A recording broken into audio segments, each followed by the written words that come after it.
The Israeli defense minister is in the United States, hoping to persuade Washington to provide more support for its war in Gaza. Yoav Gallant has met with pro-Israel lobby, that's AIPAC, and top Republican Senator Lindsey Graham to discuss strengthening ties. The defense chief is set to hold talks with his American counterpart, Lloyd and U.S. Secretary of State Antony Blinken. Ties between Tel Aviv and Washington have come under strain in recent months, with America concerned about the surging toll in civilian deaths in Gaza. Fighting in Gaza is nearing the 9-month mark. Mr. Netanyahu says the intense phase of the war is coming to an end, but clarified that the battle with Hamas will continue until the group no longer controls the besieged enclave. The Israeli leader did not provide a clear timeline for when fighting will slow, but said a lowering of intensity will allow Israeli forces to shift their sights. Fierce clashes between the IDF and Iran-backed Hezbollah have forced many residents in Israeli border towns to evacuate. אבל אחרי סיום השלב העצים, תהיה לנו אפשרות להעתיק חלק מהכוח צפונה. ואנחנו נעשה את זה. קודם כל למטרות הגנה, ושנית, כדי להחזיר גם את התושבים שלנו הביתה. אם נוכל, נעשה את זה בדרך מדינית, אם לא, נעשה את זה בדרך אחרת. אבל אנחנו נחזיר את כולם הביתה, את כל תושבי הצפון וגם תושבי הדרום. On the ground in Gaza, humanitarian organizations say the children is calling for an independent investigation into the thousands of children missing in the Strip. According to its latest report, an estimated 21,000 children have gone missing since October.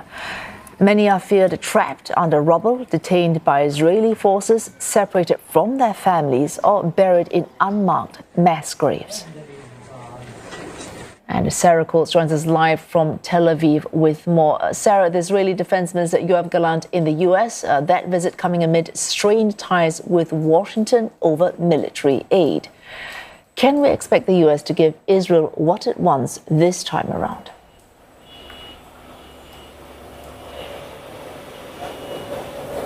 Hello there, Wei Su. Well, this is Gallant's primary goal, to get this shipment of heavy bombs unfrozen and sent here to Israel. It is still unclear on whether he will be successful in doing so.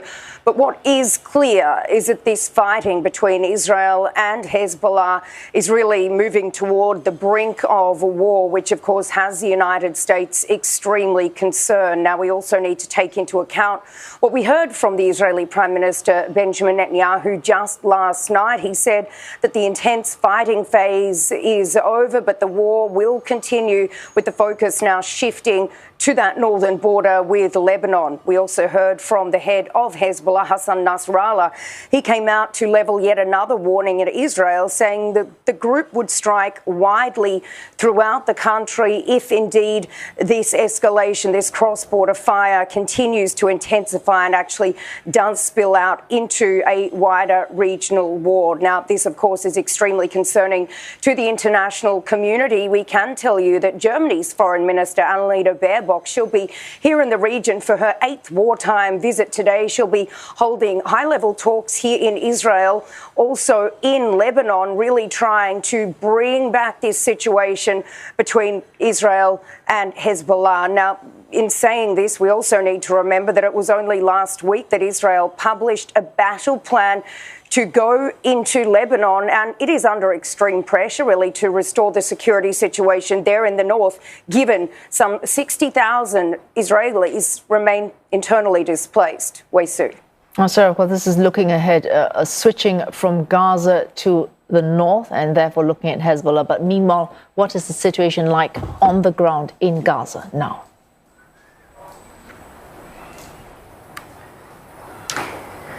Well, certainly heavy fighting is continuing right across the Strip. The Gaza Health Ministry, the Hamas-run Gaza Health Ministry, is reporting that a very prominent emergency worker from one of the main hospitals in Gaza City has actually been killed by an Israeli airstrike. We've also heard from the IDF on this. It says that this person that was taken out in this strike over the past 24 hours was actually a senior Hamas commander, but in saying that residents on the ground down in the south, down in this Rafah area, they are reporting that Israeli forces are now in control of the eastern, the southern and the central part of the city. Also reporting that tanks are now moving to the edge of the Al-Mawasi humanitarian zone, that is northwest of Rafah. Now, it's also important to mention that in addition to the fighting, the aid situation remains dire. Now, according to the Palestinian refugee agency UNRWA,